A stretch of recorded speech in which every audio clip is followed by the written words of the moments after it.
कि घरे घरे जाके तू भोगा वाला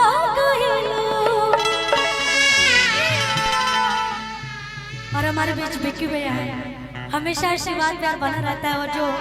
सम्मान भैया देते हैं ये किसी दौलत से कम नहीं है हम सभी के लिए। कि घरे घरे जाके तू भोगा वाला हमारा नसीब नहीं चोरों के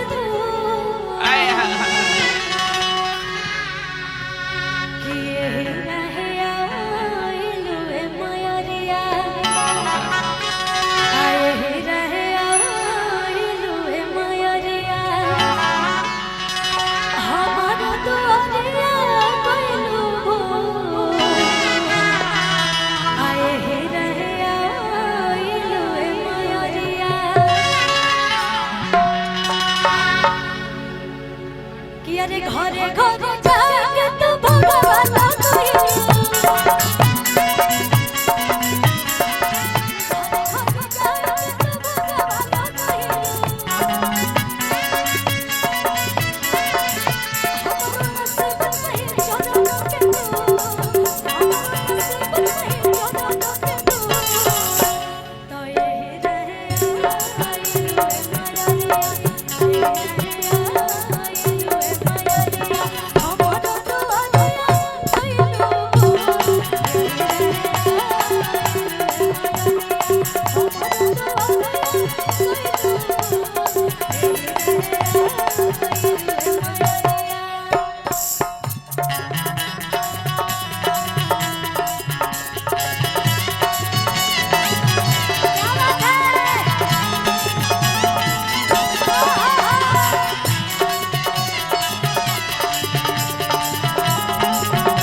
आखिर सबके दुआरी गइलू